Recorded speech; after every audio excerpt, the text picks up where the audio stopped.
이스라엘 백성들이 출애굽기라고 하는 큰 사건 이후에 이스라엘 백성들의 삶에 계속되는 고난과 역경의 삶이 지속되었음을 우리는 성경을 통해서 확인할 수 있습니다.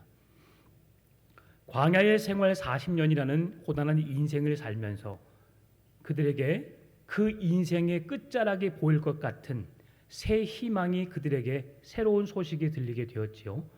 그것은 바로 요단강을 건너게 되면 그들에게 이르게 될 하나님의 약속의 땅, 생명의 땅, 구원의 땅, 하나님 나라에 대한 예표적인 거룩한 땅, 바로 가나안 땅에 들어가게 된다는 사실 속에 그들이 생각할 수 있는 것은 그동안의 고난의 끝 그리고 행복이 시작될 것이라는 간절한 소망이 있었을 것입니다.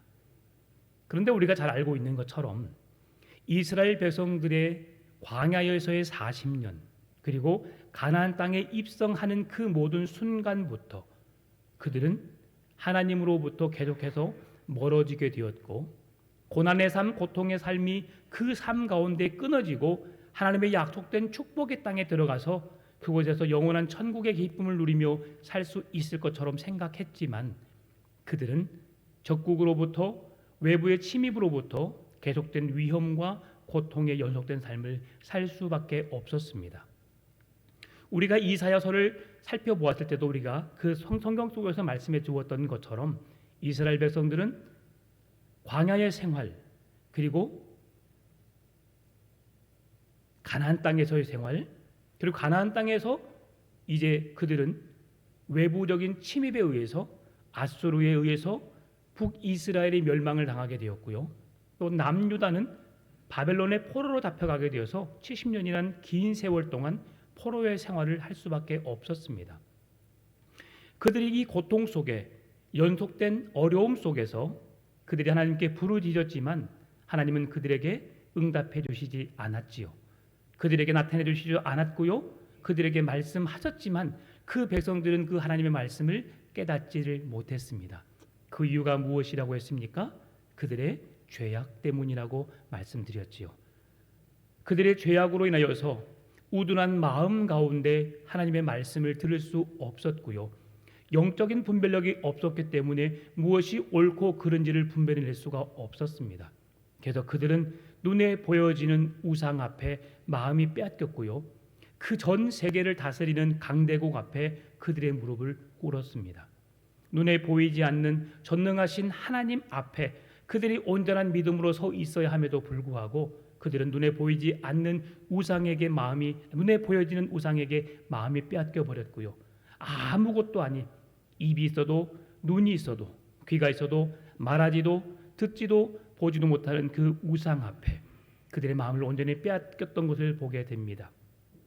그러한 그들에게 하나님께서 이제 그들을 그냥 내버려 두지 않으시고 하나님의 언약의 말씀으로 인하여서 내가 너희 백성들을 구원해 내리라, 너희들을 건져 내리라 하신 언약의 약속의 말씀으로 인하여서 그 백성들이 구원받을 만한 자격이 없었지만 그 백성들의 마음이 하나님 앞에 온전히 회복되어지지 않았지만 하나님의 은혜로 그 백성들을 구원해 가시는 하나님의 놀라우신 사랑을 말씀해 주고 있습니다.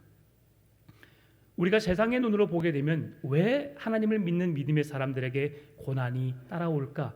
왜 어려운 삶이 계속해서 이어질까라고 생각할 수 있겠지만 우리 사람의 생각으로 이해할 수 없고 경험할 수 없는 경험하고 싶지 않은 고통의 연속된 삶을 우리는 벗어버리고 싶지만 그 고난의 시간을 믿음의 눈으로 바라보게 되면 하나님은 그 시간이 우리에게 매우 귀한 시간이었고 우리가 하나님의 뜻을 깨닫는 시간이었고 하나님 말씀 앞으로 한 걸음 더 나아갈 수 있는 그런 은혜로운 시간이었음을 우리에게 깨닫게 해주시기 위해서 우리에게 고난을 주셨음을 말씀해 주고 있습니다.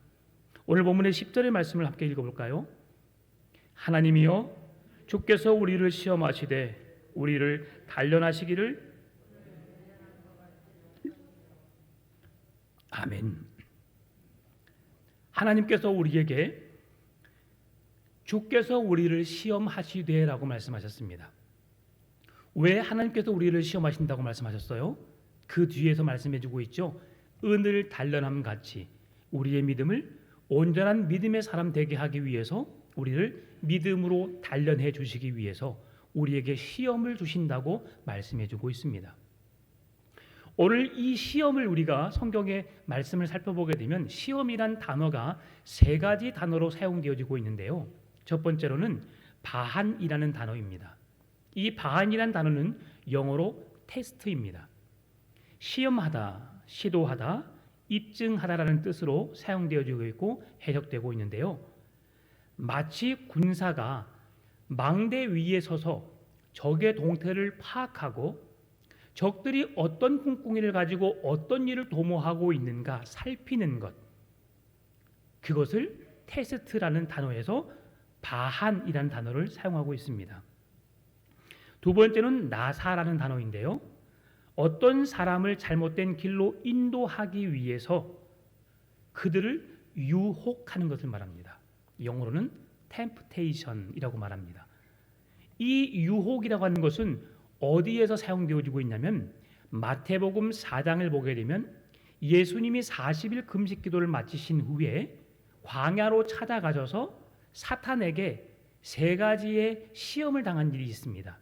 성경에서는 그 시험을 시험이라고 말하지만 그 영어로 보게 되면 temptation, 유혹을 말씀해주고 있어요. 사단이 예수님을 시험하는 것이 아니라 예수님께서 시험 받기 위해서 광야로 찾아가셔서 사단 앞에 시험을 받으신 사건입니다. 그런데 왜 예수님께서 친히 사단에게 찾아가셔서 그 시험을 당하셨을까요? 그것은 사단 권세가 하나님의 권능 앞에 꼼짝할 수 없음을, 하나님 되신 예수님을 사단이 감히 시험하고 넘어뜨릴 수 없는 존재라는 사실을 우리에게 보여주시기 위함입니다. 예수님이 그 세 가지 시험을 받으셨지만 주님은 지혜로 그 사단의 시험을 능히 이기셨고요. 감히 사단 마귀가 그를 능히 멸하지 못하도록, 시험하지 못하도록 그를 대적하였고 강하게 바르게 서서 그의 시험을 승리하셨던 것을 우리에게 보여주고 있습니다. 두 번째 시험은 사단이 공격하여서 죄의 깊은 수렁에 빠뜨리게 하기 위한, 죄악에 허우적거리면서 결코 그 죄악으로부터 벗어나지 못하게 하기 위한 유혹의 방법으로 시험을 말해주고 있습니다. 세 번째 시험은 차라프라는 단어인데요. 이 단어는 불순물을 제거하거나 좋은 금속물을 만들기 위해서 도간이나 풀무에 그것을 집어넣어 우리가 100%의 순은은 아니지만 99.9%의 정결하고 순한 정말 값진 보화를 만들어낼 수 있는 단련하고 또한 재련하여서 그 은을 만들어내게 하는 그 과정, 그것을 테스트라는 단어, 똑같은 영어로 단어를 사용해서 시험이라는 단어로 우리에게 말해주고 있다고 하는 것입니다. 그러면 오늘 우리에게 10절에서 여호와께서 우리를 시험하시다라고 말씀하셨는데 이 시험은 두 번째 템프테이션 시험은 아닙니다. 사단이 우리를 넘어뜨리기 위해서 믿음의 길을 떠나게 하기 위한 유혹으로 우리에게 시험을 주시는 시험이 아니라 우리에게 찾아오는 시험을 통해서 하나님이 우리의 믿음이 어떠한지를 확인하기 위해서 이 시험을 통해서 은이 단련되어져서 온전한 값진 보석이, 값진 은이 만들어지듯이 우리 믿음의 사람들을 시험하여서 더 온전한 믿음으로 세워가게 하기 위한 시험의 과정이라는 것을 말씀해주고 있는데요. 그래서 우리의 연약함과 죄성을 깨닫게 해주시기 위해서 주시는 바한이라는 첫 번째 시험과 그리고 은을 단련하듯 고난이 우리의 삶에 유익하다는 것을 알게 해주시기 위해서 우리에게 시험해 주시는 차라프라는 시험의 테스트 과정에서 우리에게 시험을 주신다는 것입니다. 따라서 우리에게 고난이 찾아오고 어려운 시험이 찾아오고 어려운 일들이 우리의 삶 가운데 닥치게 되면 여러분 그 일을 기쁨으로 여기시기를 바랍니다. 왜 그렇습니까? 사단 마귀는 우는 사자와 같이 돌아다니며 삼킬 자를 찾습니다. 우리를 믿음의 길에서 떠나게 하려고 하고 믿음을 놓아버리게 하고 하나님을 대적하고 우상을 섬기고 하나님과 멀어지게 하는 사단의 괴계, 사단의 시험과 달리 하나님께서 우리에게 주시는 시험은 우리에게 더 온전한 믿음의 길을 걸을 수 있도록 더 건강한 믿음, 하나님이 기뻐하시는 믿음으로 세워지게 하기 위한 과정에서 우리를 시험하고 있다는 사실, 결코 우리를 미워서 우리를 넘어뜨리기 위해서 우리를 실족시키기 위해서 시험하는 과정이 아니라 우리에게 온전한 믿음으로 더 세워져서 하나님 기뻐하신 뜻대로 살아낼 수 있는 길로 인도하시기 위한 시험이라는 사실을 기억하시기 바랍니다. 그래서 이 시험을 우리가 인간적인 생각으로 시험을 받아들이게 되면 왜 나에게 이런 어려움을 주실까? 왜 하나님은 나를 사랑하지 않는 것이지? 이스라엘 백성들이 계속해서 불평했던 내용이 바로 그것입니다. 인간의 생각으로 하나님의 시험의 방법을 생각했기 때문에. 왜 하나님은 우리가 부르짖어도 응답하시지 않습니까? 왜 우리를 내버려 두십니까? 저 이방 나라를 통해서 왜 우리나라를 멸하시고 우리를 아수르에 의해서 흩어지게 하시고 바벨론 포로로 붙잡혀 가게 하십니까? 왜 이스라엘 백성들을 회복하시는 일 또한 바사왕 고레스를 통해서 이방 나라 왕을 통해서 이 일들을 행하십니까? 우리는 이해할 수가 없습니다라고 하는 것이죠. 그러나 하나님은 그 하나님께서 행하신 일들을 믿음의 눈으로 바라보게 되면 너희들이 회개하지 않았잖아. 너희들이 온전히 하나님을 신뢰하지 않았잖아. 그래서 내가 너희들에게 깨닫게 하려고, 너희들을 돌이키게 하려고, 너희들이 결국 너희 힘으로 너희 능으로 그 우상이 아무것도 해줄 수 없다는 사실을 깨닫게 한 이후에 너희를 사랑하시고 너희를 붙드시고 너희들과 함께 하시고 너희들 믿음의 온전한 길로 인도하시는 분이 나 만군의 여호와 창조주 하나님이야. 이 사실을 깨닫게 하시려고 우리에게 시험하신다는 사실을 말씀해주고 있는 것입니다. 따라서 고난은 하나님께서 사랑하는 자들에게 주시는 은혜의 수단이고 우리에게 더 온전한 믿음의 사람으로 되게 하기 위한 과정이라는 사실을 기억하시고 고난을 기쁨으로, 감사함으로, 믿음으로 받을 수 있기를 바랍니다. 그렇다면 우리에게 계속된 고난의 삶이 지속될까요? 그렇지 않겠지요. 우리가 말씀 앞에 바르게 서게 되면, 주의 말씀을 따라 온전하게 살아가게 되면 우리의 삶의 고난은 떠나갈 수 있습니다. 그러나 끊임없이 사단은 우리를 유혹할 수 있는 거죠. 여러분의 자녀들이 잘 살고 있어요. 열심히 공부하고 있어요. 시키지 않아도 자기들이 할 일을 다 하고 있어요. 그러면 간섭할 일이 뭐가 있습니까? 그래, 잘했어, 잘하고 있어, 격려하고 칭찬하지 않습니까? 마찬가지입니다. 우리들도 믿음 안에서 바르게 서게 되면 하나님이 우리를 격려하시고 칭찬하시고 우리들과 늘 함께 하시면서 그 은혜 속에 거하게 하실 것입니다. 그런데 문제는 우리가 그 말씀 앞에 바르게 서 있지 않기 때문이죠. 그런데 그렇게 바르게 서 있다 할지라도 사단은 끊임없이 지속적으로 우리를 찾아와서 시험한다는 사실을 기억하시고 사단에게 지지 않기 위해서 영적인 전쟁에서 승리하기 위해서는 우리는 늘 깨어 있어야 하고요. 주의 말씀 위에 든든히 세워져야 한다는 사실입니다. 은이 뜨거운 불 속에 들어가서 불순물이 제거되듯 하나님께서는 뜨거운 불 속에 여러 번 들어갔다 나왔다 해서 그 불순물이 제거되어지는 가운데 아주 순도 높은 은을 만들어내는 것처럼 하나님의 거룩한 백성들 또한 하나님께서 여러 가지 고난을 경험하게 하시고 여러 많은 어려운 상황을 경험하게 하신 다음에 온전한 믿음의 길로 인도해 가신다는 사실을 우리는 기억해야 할 것입니다. 오늘 본문의 11절 말씀을 보게 되면 하나님께서 이스라엘 백성들을 어떻게 인도하셨는지를 말씀해 주는데요. 우리를 끌어 그물에 걸리게 하시며 어려운 짐을 우리 허리에 메어 두셨으며. 아멘. 우리를 연단하는 과정 속에서 하나님께서 우리를 어떻게 인도해 가시는지 말씀해 주고 있는 거예요. 하나님의 백성이라고 해서 언제나 우리에게 순탄한 일, 즐겁고 기쁘고 좋은 일만 넘쳐나는 것이 아니라는 것을 깨닫게 해주시는데요. 새가 그물에 걸려서 올무에 잡히듯 우리의 등에 무거운 짐이 지워져서 힘들고 어려운 일을 걸어가듯 우리의 생각으로 우리가 헤쳐나올 수 없을 법한 고난과 역경이 우리의 삶 속에 지속되고 있음을 말씀해주고 있는 것입니다. 그러나 이 일로 인하여서 이 고난을 하나님이 우리에게 기쁨으로 감당하도록 말씀하시는데, 하나님께서 사랑하는 자들에게 고난을 억지로 주지는 않습니다.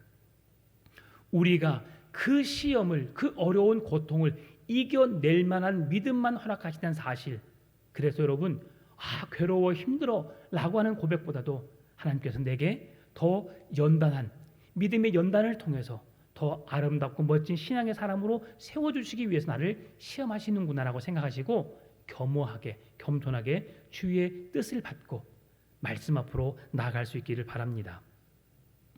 히브리서 12장 11절 말씀 보게 되면 우리에게 고난이, 우리에게 찾아오는 그 징계가 왜 우리에게 유익한지를 말씀해 주는데요. 무릇 징계가 당시에는 즐거워 보이지 않고 슬퍼 보이나 후에 그로 말미암아 연단받는 자들은 의와 평강의 열매를 맺느니라. 아멘. 우리에게 찾아오는 시험이 고되고 힘들고 왜 나에게 이런 일이 생겨나고 거부하고 싶고 떠나고 싶고 회피하고 싶지만, 그러나 하나님께서는 이 연단의 과정을 통해서 우리에게 더욱 성숙한 믿음으로 나가게 하시는데, 그 결론적인 성숙한 과정의 결과가 무엇이냐? 의와 평강의 열매를 맺는다고 말씀해 주고 있어요. 이것은 바로 영원한 하나님 나라 백성이 되게 하시겠다는 약속의 말씀입니다. 의인은 없나니 이 세상에 하나도 없다고 말씀합니다. 모든 인류는 죄를 범하였음에 하나님의 영광에 이르지 못하더니라고 말씀해 주고 있어요. 인류는 죄로 인하여서 하나님의 영광 앞에, 하나님의 거룩한 이름 앞에 설 자가 아무도 없습니다. 그러나 이 땅에 구원자로 오신 예수 그리스도의 이름을 의지하는 자에게 영원한 천국을 소망하게 하셨고 천국이 내 것이 되게 하셨는데, 그 영원한 천국을 내가 소유할 수 있는 때가 언제인가? 믿음의 연단의 과정을 통해서 고난을 이겨내고 내 믿음을 지켜낸 이후에 내가 생명을 다했을 때, 아니면 이 땅에 예수 그리스도의 재림이 임하였을 때 의와 평강의 나라가 임하는 하나님의 나라가 이 땅에 임하게 된다는 사실을 기억하시기 바랍니다. 결국 이 세상을 살아가면서 우리가 순탄하고 늘 평안하고 즐겁고 좋은 일만 있으면 좋겠지만 그렇지 않다는 사실을 기억하시고 힘들고 어렵지만 그 주신 고난을 참아 이겨낼 수 있기를 바랍니다. 오늘 본문의 12절 말씀 보니까 사람들이 우리 머리를 타고 가게 하셨나이다. 우리가 불과 물을 통과하였더니 주께서 우리를 끌어내사 풍부한 곳에 들이셨나이다. 이것도 동일한 말씀입니다. 그 풍부한 곳이란 게 무엇입니까? 하나님의 나라입니다. 물과 불의 연단을 받는 과정 속에서 그 믿음으로 지켜내는 자들에게 하나님께서 풍부한 곳, 하나님의 은혜가 있는 곳, 하나님이 살아계시는 그곳에 영원한 하나님의 나라에 들어가게 하시겠다는 말씀입니다. 대부분 사람들은 말합니다. 나는 믿음이 있어요. 나는 믿음의 사람입니다. 라고 말하지만 우리가 주장하고 우리가 말하는 믿음은 온전할 수가 없지요. 하루에도 수십 번 변합니다. 내가 하나님을 믿는다고 하고 내가 정말 하나님이 기뻐하실 만한 믿음의 사람이라고 생각하지만 우리의 삶을 한번 돌아보십시오. 내가 늘 감사하고 어떤 상황 속에서도 주의 뜻을 구하고 주님의 방법으로 살아가고 있는지, 아니면 내 생각으로, 내 판단으로, 내 결정으로 내가 불평불만하면서 어리석은 자의 모습으로 살아가고 있는지를 보십시오. 완벽할 수 없습니다. 목사인 저도 날마다 말씀을 준비하고 말씀 앞에 서기 위해서 노력한다고 하지만 늘 부족함 투성입니다. 왜 그렇습니까? 그것이 우리 인간의 본성이고 우리의 모습입니다. 그래서 우리의 구원은, 우리의 완성은 어디에서 이루어지는 것입니까? 하나님의 나라에서죠. 그래서 끝까지 죄와 싸우고 끝까지 사단 마귀의 유혹에서 벗어나 하나님의 구원으로 초대받는 거룩한 삶이 되기 위해서 힘써 노력해야 한다는 사실입니다. 그래서 하나님께서는 오늘 우리에게 흔들리지 않는 믿음, 견고한 믿음으로 세워지게 하기 위해서 예수님께서 제자들에게 보이신 말씀을 통해서 우리가 함께 살펴보기를 원합니다. 예수님이 복음을 증거하면서 사역을 감당했을 당시 바리새인들과 사두개인들이 잘못된 방식으로 믿음의 사람들을 혼란스럽게 했습니다. 자기들의 믿음이 온전한 믿음인 것처럼 가식적인 믿음, 남에게 보여지는 믿음, 열심은 있었지만 그 열심이 행함이 있는 믿음이 아니라 온전한 믿음이 아니라 남들에게 보여지기 위한 말만 번지르기 하게 해서 믿음이 있는 것처럼 보였던, 하나님의 나라에 대한 소망하지도 않으면서 자기들은 그 말씀대로 살지도 않으면서 그렇게 살아가는 것처럼, 그래서 잘못된 누룩에 대한 그들로 인하여서 우리의 신앙에 물들지 않을 것을 경고한 다음에 예수님께서 제자들에게 말씀하십니다. 그 말씀이 마태복음 16장 13절 14절 말씀인데요. 예수께서 빌립보 가이사랴 지방에 이르러 제자들에게 물어 이르시되 사람들이 인자를 누구라 하느냐? 이르되 더러는 세례 요한, 더러는 엘리야, 더러는 에레미야 선지자 중에 하나이다 라고 말합니다. 사람들이 나를 누구라 하느냐? 라고 예수님 물으신 다음에 그렇게 이해하는구나. 그러면서 이제는 사람들의 생각이 아닌 너희들의 생각은 어떠느냐라고 말씀하시면서 제자들에게 말씀하시는데요. 15절에서 18절 말씀입니다. 이르시되 너희는 나를 누구라 하느냐? 시몬 베드로가 대답하여 이르되 주는 그리스도시요 살아계신 하나님의 아들이시니이다. 예수께서 대답하여 이르시되 바요나 시몬아 내가 복이 있도다. 이는 내게 알게 한 이는 혈육이 아니요 하늘에 계신 내 아버지시니라. 또 내가 내게 이르노니 너는 베드로라. 내가 이 반석 위에 내 교회를 세우리니 음부의 권세가 이기지 못하리라. 아멘. 게바라고 하는 이름 앞에서 하나님께서 베드로라는 이름을 그에게 갖게 하신 그 이유를 말씀해 주고 계시는데요. 사람이 입술을 열어서 주는 그리스도시요 살아계신 하나님의 아들이니다라고 고백하는 것이 내가 그 하나님을 경험해서 내가 그 하나님이 그런 분이심을 깨달아 알아서 고백한 것이 아니고 성령 하나님께서 내 생각과 내 마음, 내 입술을 주장해 주셔서 나로 하여금 주님은 그리스도시요 살아계신 하나님의 아들이라고 고백하게 하셨다는 것을 말씀해 주고 있는 겁니다. 따라서 우리가 예수님이 나의 주님이십니다. 나의 구원자이십니다. 나의 하나님이십니다. 나는 예수님을 나의 아버지로 믿습니다.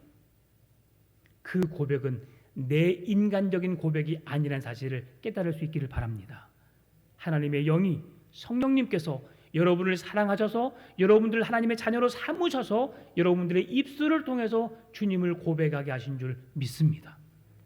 이 고백에 변함이 없는 믿음으로 세워가시고 게바라고 하는 연약한 믿음의 사람이었던 예수님의 제자, 예수님이 죽음에 이르기 전까지 그는 세상의 권세에 힘이 있었던 사람, 관심이 있었던 사람, 세상의 권력으로 그동안에 로마 정부에 굴림당하고 억압당하고 억눌림 당했던 그 삶에서 자유하고 예수님의 왕의 권세로 세상을 다스리고 호령하고 싶었던 베드로의 욕심, 베드로의 마음, 그 마음은 어디론가 떠나가고 성령이 그들에게 임하여서 성령이 그들의 마음을, 그들의 삶을 지배하고 다스렸을 때는 음부의 권세가 감히 해하지 못하는 반석 위에 내 교회를 세워서 그 권세가 주님 오시는 그날까지 지속될 수 있도록 그에게 힘과 능력을, 소망을 주셨던 하나님의 은혜를 우리는 보고 있는 것입니다. 오늘 우리에게도 우리의 믿음을 붙들고 계신 분 누구십니까? 하나님이십니다. 하나님의 은혜로 우리가 주 예수 그리스도를 나의 주님으로 구원자로 고백하게 하셨고 우리를 결코 넘어지지 않는, 무너져 내리지 않는, 비가 오고 창수가 내리고 바람이 분다 할지라도 흔들림이 없는 견고한 믿음의 반석 위에 우리의 믿음을, 우리의 신앙을, 우리의 삶을, 우리의 교회를 세워가시는 줄 믿습니다. 그래서 우리는 흔들리지 않는 거예요. 세상의 풍파가 여러 가지 시험이 계속 지속될 수 있지만 그러나 하나님은 우리를 그렇게 사랑하셔서 믿음의 반석 위에 세워주시는 줄 믿습니다.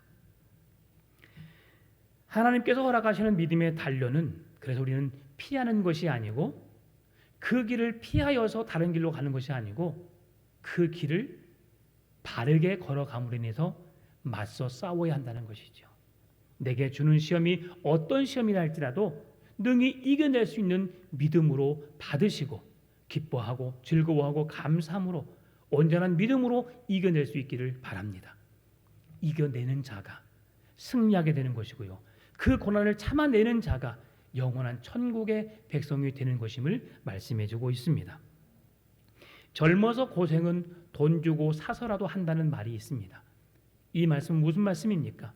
젊어서 고생을 하게 되면 늙어서는 그 고생을 하지 않아도 살 수 있다는 우리의 말 아니겠습니까? 내가 젊어서 고생하고 젊어서 노력하게 되면 그 노력의 대가로 인해서 늙어서 내 재능을 가지고 내가 열심히 살아갈 수 있도록 내 삶의 길이 열려질 것이고 그걸로 인해서 내가 물질도 축적하고 내가 사회적으로 안정적인 삶을 살 수 있다는 것을 보장해 주는 말이라고 할 수 있는 것이죠. 신앙도 마찬가지라 할 수 있습니다. 여러분, 나이 들어서 계속 고난, 고통에 연속된 삶이 우리에게 지속된다면 얼마나 힘들겠습니까? 이제 우리의 신앙은 더 이상 고난, 고통이 우리에게서 사라지게 되고 날마다 기쁨과 감사함으로 주님을 찬송하며 살아가는 거룩한 하나님의 백성으로 살아가는 날들이 계속 펼쳐지기를 위해서 기도해 주시기 바랍니다. 그렇게 살아가지 않겠습니까? 고난의 순간에 하나님의 함께 하심을 기억하면서 우리의 믿음이 더욱더 단단해질 수 있기를 바랍니다.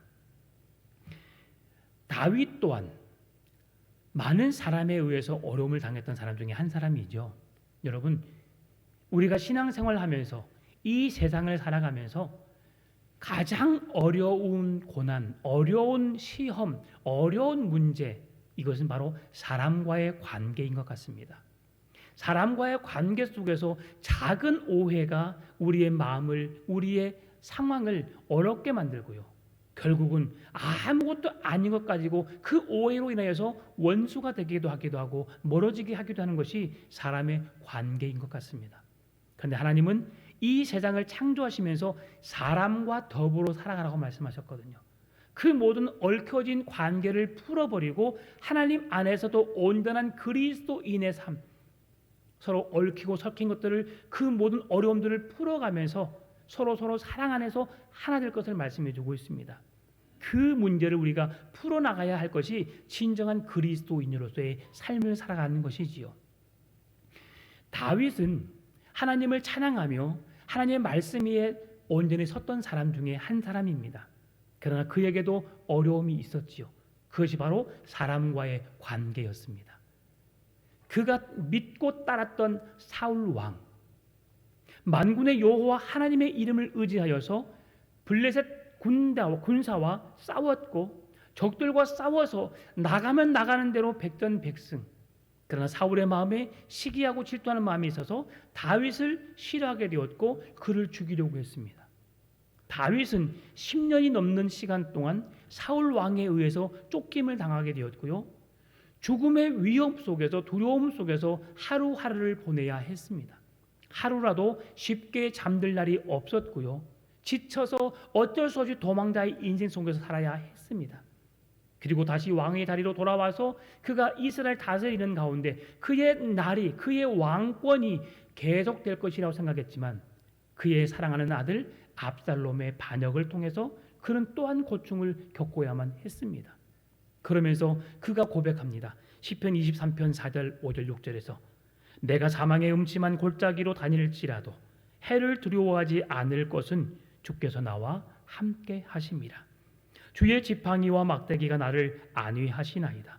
주께서 내 원수의 목전에서 내게 상을 차려주시고 기름을 내 머리에 부으셨으니 내 단이 넘치나이다.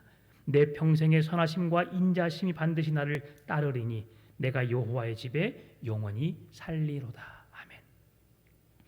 다윗의 삶은 고난에 연속된 삶이 있었습니다. 죽음의 두려움 속에서, 위험 속에서 언제나 어렵고 힘든 상황에 연속된 삶이 그의 인생 가운데 펼쳐졌습니다. 그러나 그가 믿음을 놓지 않았던 것이 무엇입니까? 내가 여호와의 집에 영원히 살리로다. 아멘입니까? 내가 영원한 하나님의 나라에 거하리로다. 나를 하나님의 거룩한 백성으로, 구원받은 하나님의 백성으로 예수 그리스도를 믿는 믿음을 통해서 내가 하나님 나라 백성 되어졌음을 우리에게 선포하시는 그 구원의 확신이 우리의 입술 가운데서 고백되어질 수 있기를 바랍니다. 사망의 음침한 골짜기에 다닐지라도 해를 두려워하지 않을 것은 주께서 나와 함께 하심이라. 내가 힘들고 어려운 고난의 순간 속에 있지만 나 혼자 그 고난을 이겨내는 것처럼 느끼지만 주님은 그 고난의 상황 속에, 어렵고 힘든 상황 속에 나의 손을 붙잡고 사랑하는 아들아, 사랑하는 딸아, 일어나라, 나와 함께 가자. 주님 말씀하실 겁니다. 내가 여호와의 집에 영원히 거하리로다. 우리는 하나님의 천국 백성입니다. 하나님 나라의 거룩한 언약 백성으로서 우리는 천국 백성으로 살아가고 있는 것이죠. 그 천국을 소망하시기 바랍니다. 그 믿음이 변질되지 않고 내게 주어진 죽음의 위협 속에서, 두려움 속에서도 하나님의 선하신 뜻을 찾아 그 은혜 가운데 살아갈 수 있는 우리의 삶이 되었으면 좋겠습니다. 오늘 우리에게 시인이 전해주고자 하는 메시지가 무엇입니까? 그것은 하나님과 온갖 고난과 시련을 통해서 우리에게 어려운 순간순간을 살게 하시지만 그것은 우리를 시험에 빠져서 우리가 유혹으로 넘어져서 주님을 떠나는 자가 되게 하기 위함이 아니라 그 고난을, 그 시험을 이겨냄으로 인해서 더 온전한 연단받아서 은이 단련하여서 더 온전한 은이 되는 것처럼 우리의 믿음이 연단의 과정을 통해서 더 온전한 믿음의 사람으로 세우시기 위한 하나님의 계획이라는 사실을 겸허하게 받을 수 있기를 바랍니다. 이사야 43장 2절 3절 말씀 보게 되면 내가 물 가운데로 지날 때에 내가 너와 함께 할 것이라. 강을 건널 때에 물이 너를 침몰하지 못할 것이며 내가 불 가운데로 지날 때에 타지도 아니할 것이요 불꽃이 너를 사르지도 못하리니 대려 나는 여호와 내 하나님이요 이스라엘의 거룩한 이요 내 구원자임이라. 내가 애굽을 너의 속량물로 구스와 수발을 너를 대신하여 주었노라라고 말씀합니다. 불이 어떤 어려움이 너를 해하지 않도록 내가 너를 지켜줄 것이다. 내가 너를 붙들리라. 내가 너와 함께하리라. 그 다음에 이어지는 말씀이 무엇입니까? 놀라지 말라, 두려워하지 말라. 나는 내 하나님이니라. 하나님의 이름을 그들에게 말씀해 주고 있는 거예요. 여러분, 내게 찾아오는 시험으로 인해서 두려워하지 맙시다. 놀라지 맙시다.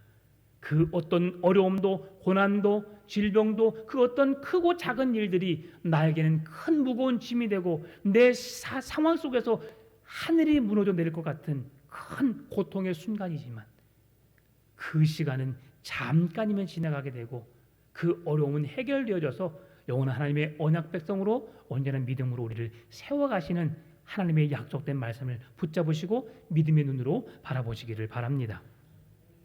13절에서 20절 말씀은 우리의 기도에 응답하시는 하나님에 대해서 말씀해주고 있는데요.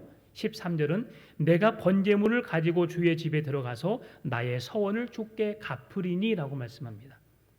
시인이 환난을 당할 때 하나님께 서원 기도를 드렸습니다. 그런데 이 서원 기도가 응답이 된 것입니다. 그래서 하나님 감사합니다. 내 기도에 응답하신 하나님, 제가 번제물로 주 앞에 드리리이다. 14절에 이는 내 입술이 낸 것이 아니니 내가 환난 때에 내 입이 말한 것이니라. 15절에 무엇을 말씀해 주고 있습니까? 내가 수장의 향기와 함께 살찐 것으로 주께 번제를 드리며 수소와 염소를 드리리이다 라고 말합니다. 내 기도를 응답하신 하나님, 제가 초반부에 이스라엘 백성들이 왜 내게 응답하시지 않습니까? 왜 내게 말씀하시지 않습니까? 왜 하나님은 우리 곁을 떠나셨습니까? 라고 했던 이스라엘 백성들의 가운데 너희들의 죄악 때문이라고 말씀하셨는데 오늘 시편 기자가 고백하고 있잖아요. 내 기도에 응답이 되었습니다. 내가 서원하여 드린 기도가 응답이 되었습니다 라고 말씀하시면서 하나님의 그들의 기도에 응답하고 계심을, 그들이 부르짖는 기도에 귀 기울이시는 하나님이심 우리에게 말씀해주고 있는 것이죠. 하나님은 절대로 우리를 떠나시지 않습니다. 우리와 함께 하시고요, 우리의 부르짖는 그 작은 읊조리는 소리까지도 주님은 귀를 기울이셔서 우리를 향하고 계십니다. 언제든지 우리의 기도에 응답하실 준비가 되어 있는 것이죠. 우리는 어떻게 하면 됩니까?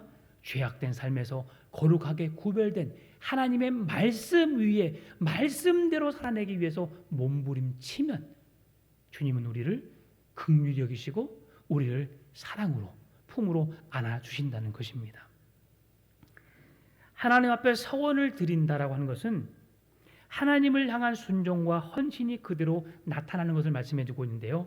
여러분, 민수기 30장의 말씀 보게 되면 서원을 갚는 것 자체가 하나님의 명령에 순종하는 행위임을 말씀해 줍니다. 여러분, 서원 기도는 함부로 하는 것이 아닙니다. 서원 기도는 우리에게 해가 될지라도 반드시 갚아야 된다고 성경에서 말씀해 주고 있는데요. 그래서 서원 기도는 우리에게 한편으로 유익한 것이지만 한편으로는 그 약속을 지키지 않으면, 명령대로 행하지 않으면 우리에게 해로웠다는 사실을 성경에서 말씀해 주고 있어요. 하나님, 제 아들을 주께 바치겠나이다. 서원 기도의 대표적인 예가 누굽니까? 한나의 기도지요. 자녀를 얻지 못해서 하나님, 내게 아들을 주시면, 이 아들을 주시면 제가 주님께 바치겠습니다. 젖을 뗀 후에 사무엘은 바로 성전에 바쳐지게 되었지 않습니까? 아이를 갖는 기쁨도 잠시, 그 아이를 성전에 내어놓아야 하는 한나의 아픈 마음, 이것이 바로 서원 기도의 내용일 수 있습니다. 때로는 좋을 수 있죠. 여러분, 예전에는 부흥회를 많이 했어요. 그래서 내가 감당하지 못할 일들을 감당하게 했던 잘못된 모습들이 있었습니다. 기도하는데 주님께서 5천만 원 손들어. 여보, 이건 정말 잘못된 거예요. 목사가 잘못됐고요. 또 그거에 손드는 성도도 잘못됐습니다. 하나님은 그렇게 감동 주시지 않아요. 갑작스럽게 즉흥적으로 일하시기도 하시지만 그 순간은 아주 위험한 상황, 절박한 상황에 그 깨닫게 하시지. 교회 건축을 위해서 예전에 목사님들이 너무 잘못했어요. 정말 대신 사과드립니다. 성경을 성경으로 바르게 해석해서 성경으로 신앙인들이, 그리스도인들이 바르게 살아가야 하도록 성경을 해석해 줘야 됐는데, 그렇게 해서 교회를 세워가려고 뭐 하려고 하다 보니까 그런 잘못된 가르침을 주었어요. 그리고 당신이 약속한 것 반드시 지켜 하며 성경의 말씀을 들어가지고 그를 두렵게 만들고, 이건 올바르지 않습니다. 그러나 내가 믿음으로 고백한 서원의 기도는 반드시 갚아야 합니다. 그래서 오늘 시편 기자도 그 기도를 대신 번제물로 드리고 주님 앞에 기도에 응답하신 하나님께 감사함으로 나가고 있지 않습니까? 또한 서원을 이행하는 데 있어서 하나님이 명하신 곳, 그가 계신 곳으로 나아가는 것이 순종입니다. 서원 기도했으면 주님의 사람으로, 말씀의 사람으로, 기도의 사람으로, 성령의 사람으로 살아가야 되는 것이죠. 주님이 계신 곳, 주님이 일하시는 곳, 주님이 역사하신 그곳에 내가 있는 것입니다. 죄악된 곳, 더럽고 추악한 내 이기적이고 세상의 우상 앞에 서는 어리석은 죄악된 곳에 서 있는 것이 아니라 하나님의 거룩한 말씀 위에 하나님이 계신 곳에 서 있는 곳, 그것이 기도하는 자의 삶이라는 것을 말씀해 주고 있습니다. 세 번째로, 하나님께서 명하신 제물을 드림으로 우리가 하나님께 순종하며 나가는 것을 말씀해 주고 있습니다. 15절에서 번제의 희생 제물로 살찐 짐승 드린 수장들을, 소와 염소들을 드린다고 고백하고 있는데요. 하나님이 주신 것에 대해서 감사함으로 하나님께 아낌없이 드리고 그렇게 작정했음을 우리에게 잘 보여주고 있는 것이죠. 16절에서 20절 말씀은 감사의 화답의 표시로 우리가 하나님 앞에 감사하고 있는데요. 오늘 시편 66편 1절에서는 온 땅을 향하여 하나님을 찬양하라고 말씀해주고 있습니다. 온 땅이여 하나님께 즐거운 소리를 낼지어다. 그런데 오늘 말씀을 마무리하면서 20절에서도 하나님을 찬송하리로다 라고 말씀해주고 있어요. 하나님의 은혜를 입고 감사함을 아는 자들, 인색함으로나 억지로 하나님께 예물을 드리지 않아야 하고요. 자원함으로 가장 좋은 것, 가장 귀한 것으로 하나님께 영광을 돌려야 함을 15절에서 말씀해주고 있고요. 16절은 하나님 자신을 구원하신 하나님의 크신 은혜를 경건한 자들에게 증언하는 시인의 고백을 볼 수 있습니다. 17절에서 고난 가운데 간절히 하나님께 기도드렸고 구원해 주실 것을 믿으며 하나님의 영광을 찬송했음을 말씀합니다. 19절에서 결과적으로 하나님은 시인의 기도에 응답하셨고 시인의 찬송은 현실이 되었습니다. 사랑하는 성도 여러분, 하나님은 우리의 기도를 외면치 않으십니다. 우리의 기도를 들으시고요, 우리와 함께하기를 원하십니다. 그러나 우리에게 고난을 주신 이유는 은을 단련함 같이 우리의 믿음을 단련하여서 더 온전한 믿음으로 하나님을 열망하고 온전한 믿음 가운데 세워져 가게 하기 위해서 고난을 주신다는 사실을 기억하시고, 우리의 삶 속에 믿음을 떠나지 않고 연단의 과정 속에서 더 온전한 믿음으로 세워지고 우리의 입술 속에서 날마다 감사와 찬송이 끊이지 않는 거룩한 하나님의 백성으로 살아가게 되기를 주의 이름으로 축원합니다. 참 좋으신 아버지 하나님, 감사합니다. 우리는 할 수 없습니다. 연약합니다. 부족합니다. 그래서 주의 은혜가 필요합니다. 주님, 우리를 도와주옵소서. 죄악된 삶에서 돌이키게 하여 주시고 하나님의 거룩한 백성으로 말씀 위에 든든히 서서 하나님의 영광을 위해 살아가는 우리의 삶이 되게 하여 주옵소서. 우리의 삶에, 가정에, 우리 교회 안에 날마다 찬송과 기도가 끊이질 않게 하여 주시고 말씀의 풍성한 은혜 가운데 거하게 하여 주옵소서. 감사합니다. 살아계신 예수님의 이름으로 기도드리옵나이다. 아멘.